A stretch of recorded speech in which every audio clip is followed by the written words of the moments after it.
Olá, vamos orar para dar início. Pai querido, muito obrigado pela tua bondade, tua misericórdia, teu amor. Obrigado por mais uma oportunidade de meditarmos na tua palavra. Seja o nosso professor, o nosso instrutor. Guia-nos na tua vereda, nos teus caminhos. Em nome de Jesus, eu peço perdão dos nossos pecados em Cristo Jesus e o teu Espírito a estar presente em nossos corações. Amém. Jesus esteja nos guiando. Vamos lá.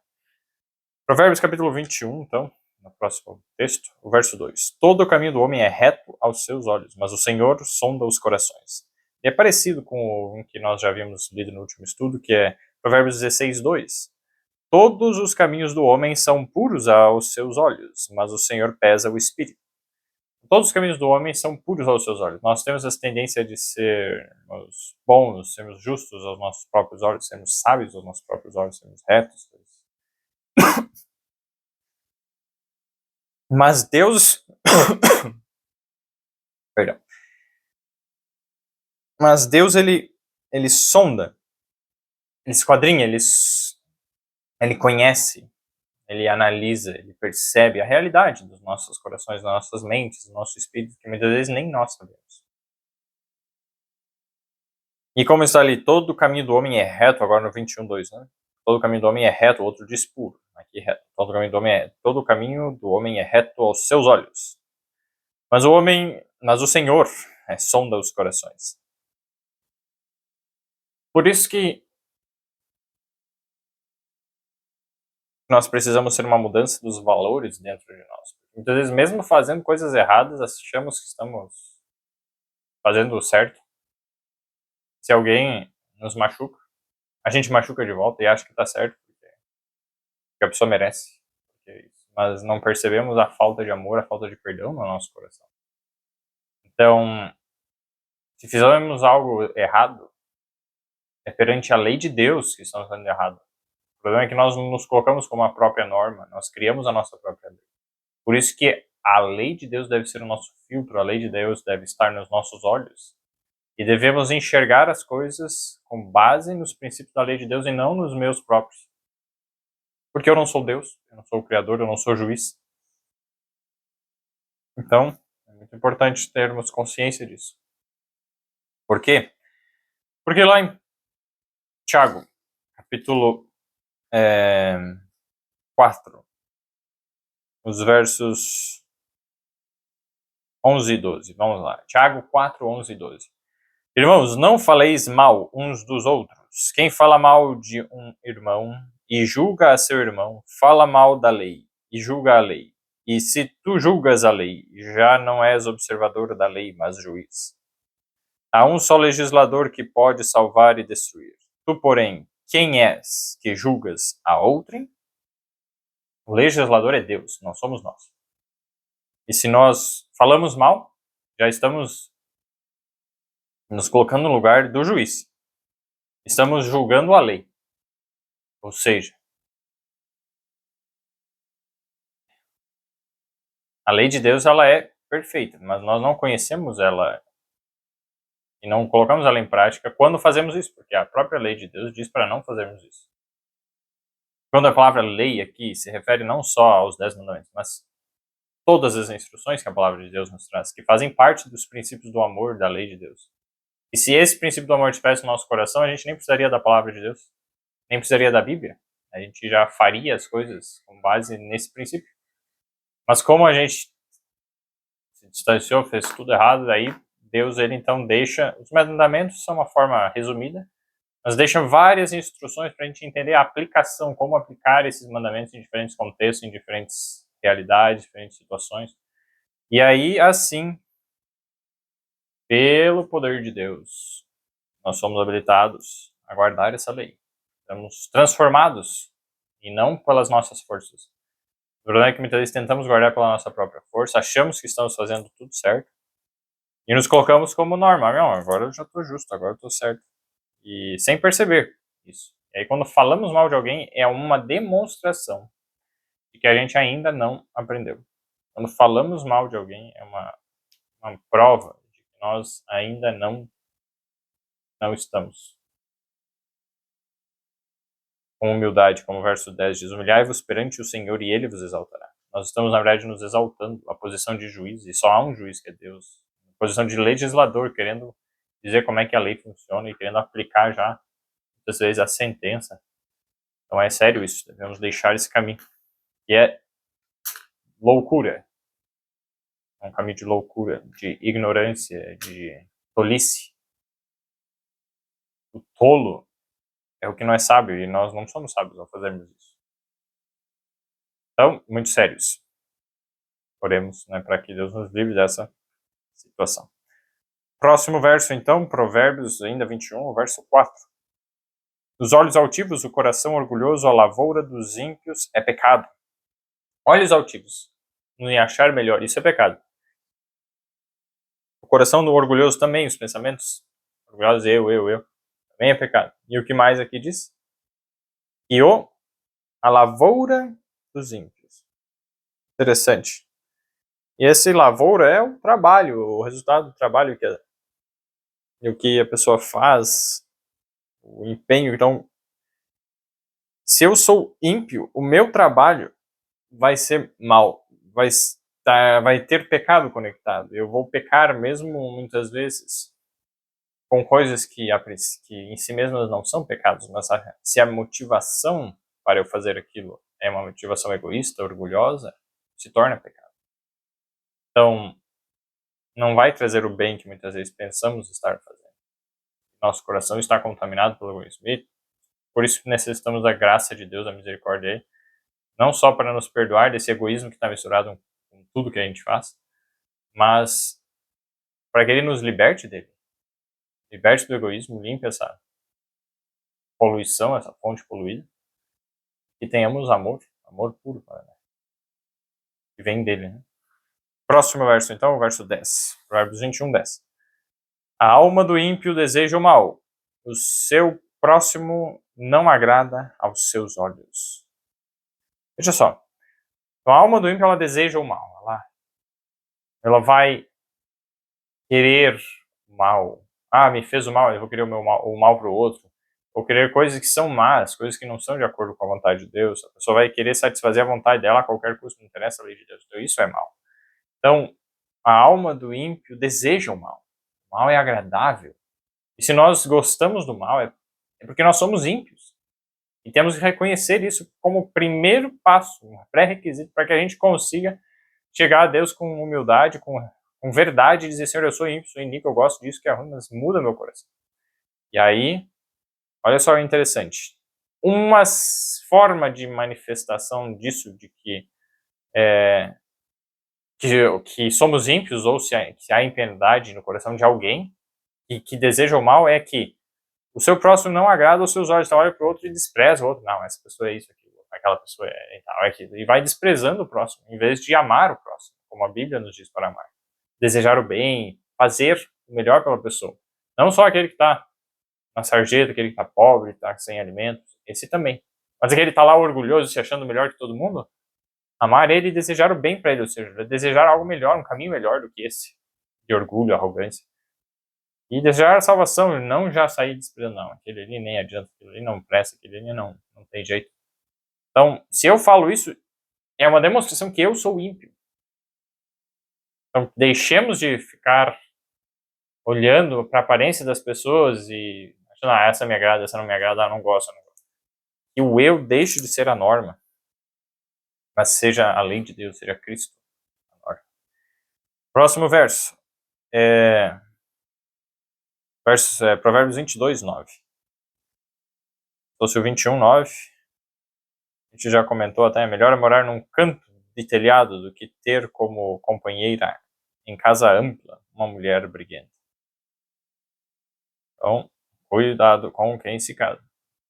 Seja uma pessoa briguenta. Durante o relacionamento, o namoro, se surgem evidências de que a pessoa é briguenta, já sai no grito, já sai xingando, já sai batendo, já sai reclamando de tudo. Cuidado, isso não é bom. Provérbios 22, verso 9. O que vê com bons olhos será abençoado, porque dá o seu pão ao pobre. Então vejam lá, no outro lado, A gente viu o 21:10, ele não agrada o próximo. Então ele olha e não me agrada, aquela pessoa não me agrada e tal, não agrada os seus olhos. Né? Sua maneira de julgar e interpretar, ela é muito forte em desprezar, em menosprezar, em achar coisa ruim, aquele tem esse defeito, eu não gosto, aquilo aí não, vai. Devemos gostar dos defeitos, mas a pessoa é propriedade de Deus. Jesus morreu para salvar aquela pessoa. E tem esperança de salvação para ela, assim como tem para mim, porque eu também tenho pecado. E se o fato de ter algum pecado torna assim, a pessoa indigna de graça, eu também sou indigno. E a maneira como eu estou julgando os outros, Deus vai me julgar. Por isso que é muito sério, não devemos ficar julgando, menosprezando os outros. Senão Deus vai nos menosprezar porque é o justo. Agora o verso, Provérbios 22:9, coloca um outro lado da moeda, né? O que vê com bons olhos será abençoado, porque dá do seu pão ao pobre. Veja só, vê com os bons olhos. Tem aquele pobre. Beleza. Muitos pobres, vou colocar assim, muitos pobres estão na pobreza por uma série de fatores. Por falta de oportunidade, por uma situação difícil que aconteceu na família, na casa, por preguiça também, que muitas vezes aprendeu a amar a ociosidade. É uma mistura de fatores.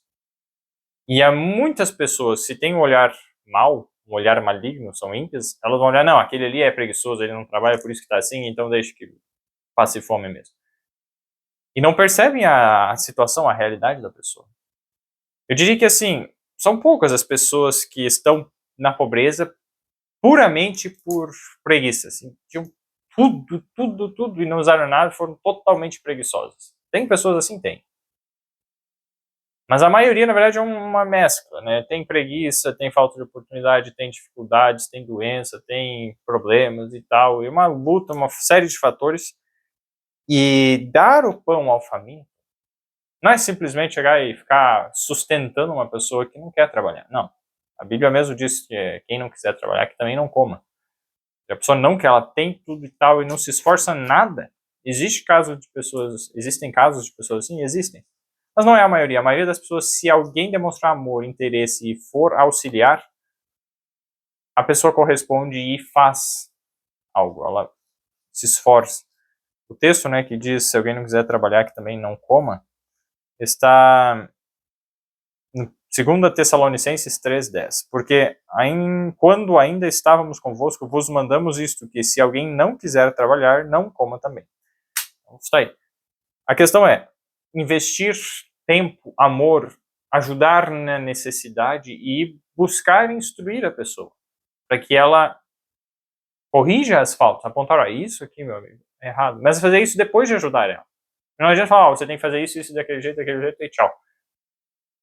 Deus te abençoe, que tenha fartura. Não, ajuda a pessoa ali no momento difícil, a pessoa se sente já animada, fortalecida, encorajada, amada, e aí ela tem ânimo para buscar a Deus, ver Deus nessa atitude da pessoa, ver um reflexo do amor de Deus, a presença do seu amor ali, e ela se abre à influência do Espírito Santo, e o Espírito Santo começa a mostrar, olha, uma parte disso aí é preguiça, uma parte daquilo, e a pessoa, então, o que eu posso fazer? A pessoa se humilha, se arrepende, e aí existe possibilidade de salvação.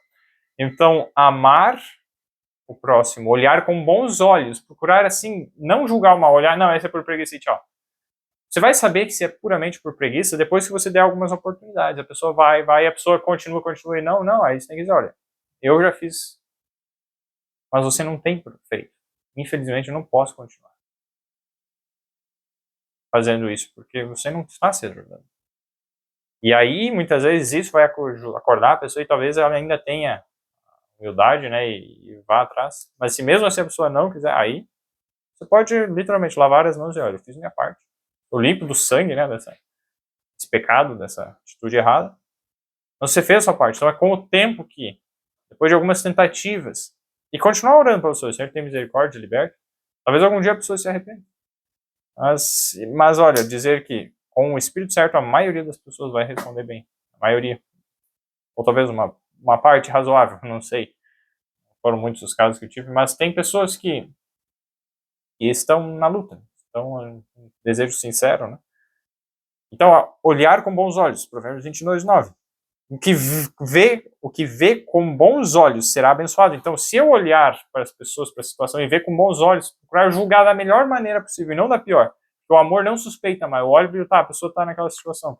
Mas deve ser por causa disso, eu colocar a melhor das intenções e ajudar.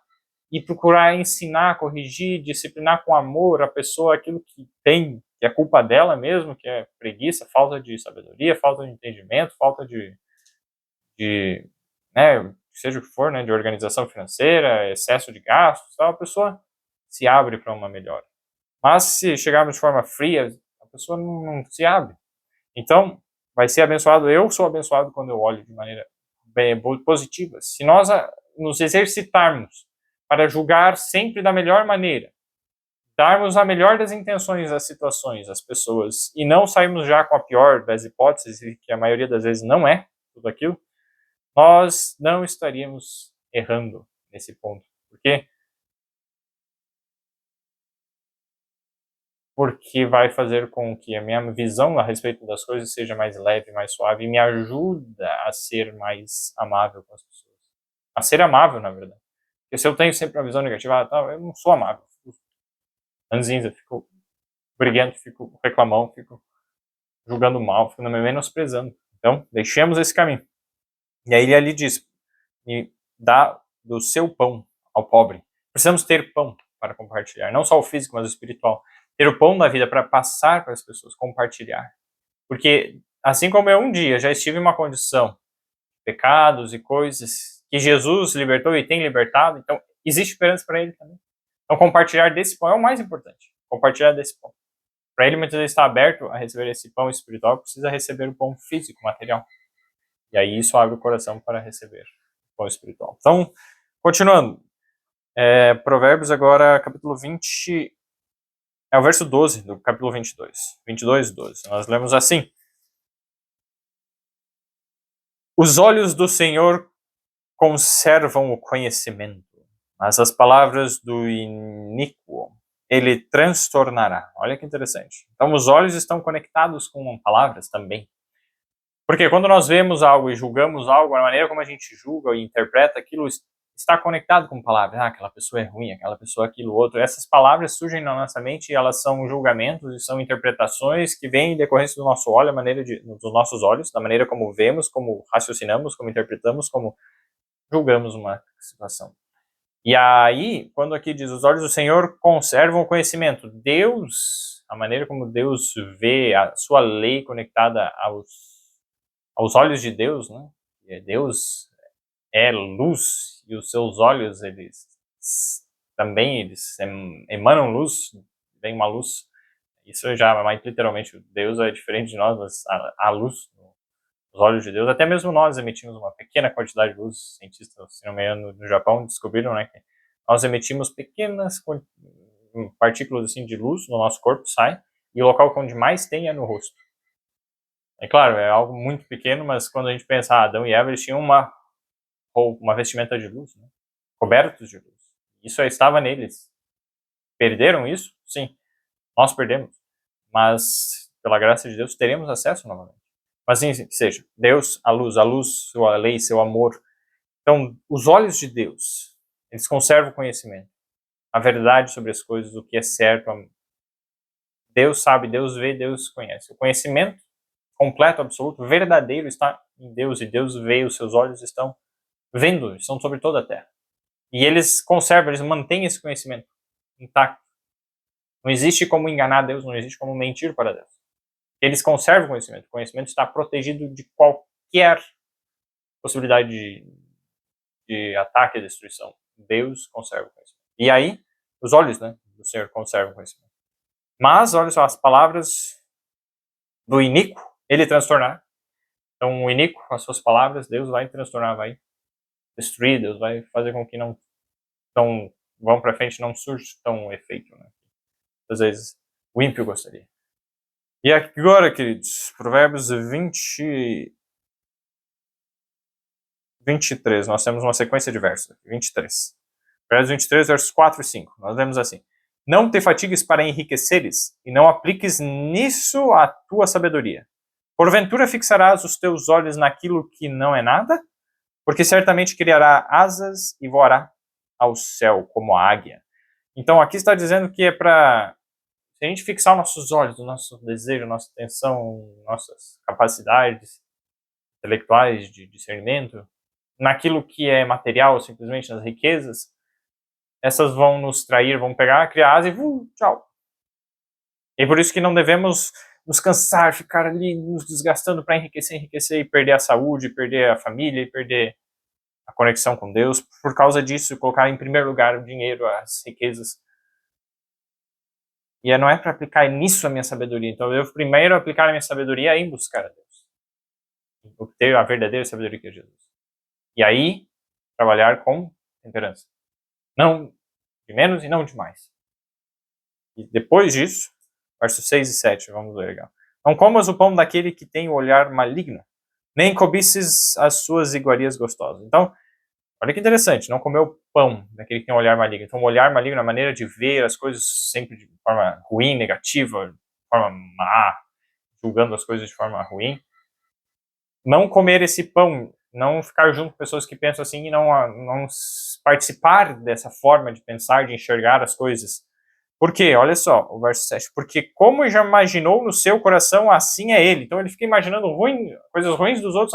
Essa pessoa, aquilo outro. Na verdade, ela está falando quem ela é. Porque como ela está imaginando no coração dela sobre os outros, na verdade, ela é assim. E ela está só colocando para fora quem ela é. E que ela enxerga nos outros, na verdade, é um espelho, é um reflexo do que tem dentro dela. E aí, a Bíblia está dizendo isso. Então, quando eu fico julgando o mal nos outros, eu estou, na verdade, mostrando o mal que existe dentro de mim. Pode ser que aquele mal exista no outro? Pode. Mas o fato de eu estar falando mostra que tem dentro de mim e eu sou mais culpado pelo estar falando e julgando do que a outra pessoa. E por isso Jesus diz, né? Tira a trave que está no teu olho para daí poder ajudar aquele que tem um cisco. O falar mal é muito terrível, é muito pecaminoso. É um pecado gravíssimo. E ao fazer isso eu já estou mostrando que quem não presta, na verdade, sou eu. Então, não façamos isso, né? Porque como imaginou no seu coração, assim é ele. E olha só o que ele fala para o próximo, que está ali tentando levar a pensar do mesmo jeito, né? Come e bebe, te disse ele, porém o seu coração não está contigo. Então ele quer fazer de conta que é teu amigo. Nossa, olha, eu vou falar aquele do outro lá, aquele outro aqui e tal. E o outro participa e ele, nossa, eu sou super amigo teu, porque é aquele outro que não presta. Na hora parece que está ali amigo, né? Mas o coração não está com essa pessoa que está falando. Por quê? Saiu, virou as costas lá, e vem aquela vez a outra pessoa lá que estava falando mal, chega aqui, aí começa a falar mal do que saiu, para aquela que... Então é assim. Não está ali, não é fiel, o coração não está, na verdade, entregue com fidelidade, não. É o eu, é a maneira de enxergar o julgamento. Então deixemos isso. E agora o verso 26. Dá-me, filho meu, o teu coração e os teus olhos observem os meus caminhos. Então devemos entregar o nosso coração ao nosso Pai. Deus está pedindo, Deus é nosso Pai, amado. E Ele nos pede que entreguemos nosso coração, nossos pensamentos a Ele, que não sigamos o curso natural dos nossos pensamentos, que não sigamos o que vem na nossa mente naturalmente, que os nossos olhos eles observem que os caminhos de Deus, a maneira de Deus fazer as coisas, a maneira de Deus pensar, que seja isso que ocupe o nosso coração, nossos pensamentos, que olhemos, contemplemos os caminhos de Deus e não os do mundo, não os nossos próprios. Muito profundo. Essa é a solução, é isso que Deus pede de nós. E agora o verso 31. Lemos assim, não olhes para o vinho quando se mostra vermelho, quando resplandece no copo e se escoa suavemente. E aqui, na palavra lá original, tem a palavra olho, né? Não coloque perante os olhos, não coloque defronte dos teus olhos o quê? O vinho. Quando se mostra vermelho, quando resplandece e escoa, ou seja, quando já está fermentando, está borbulhando, está espumando ali. Não é para colocar nem olhar, na verdade, nem para olhar.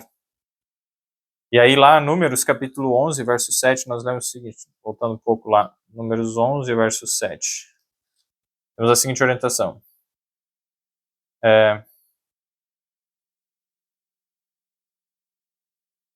Números 11, 7.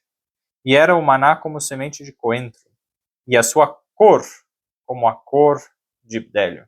Então, só mais uma curiosidade. A palavra cor aqui, na verdade, é olho também. E o seu olho era como bdelho, o que vinha aos olhos, né? Então, a palavra, além de ser fonte, como falamos da última vez, que a palavra olho pode ser fonte, pode ser traduzida como fonte, ela também tem o significado de ser como cor. o olho daquele carro é preto. O olho. Então, o que bate nos nossos olhos, o que vem aos nossos olhos da cor daquele carro lá é preto. Então, seria essa mais ou menos a ideia que pode significar também. E aqui, na verdade,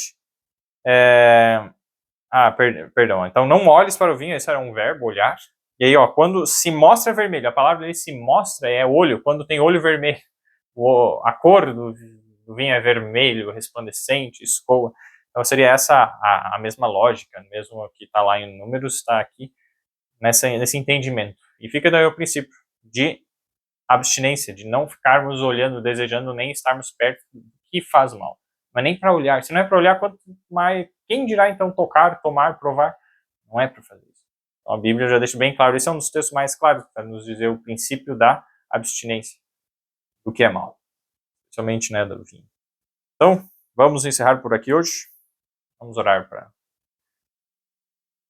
pedir uma bênção de Deus. Senhor Criador, Pai querido, muito obrigado porque não desistes de nós, obrigado pelos ensinamentos desse dia. Pedimos Teu Espírito a nos ensinar, a transformar nosso coração.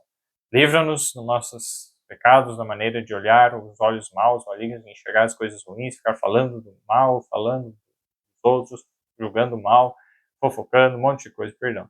Limpa-nos disso, põe olhos bons, muda os nossos olhos maus para os Teus olhos. E dá-nos, Senhor, um coração puro. Cria em nós um coração puro. Renova em nós o Espírito reto.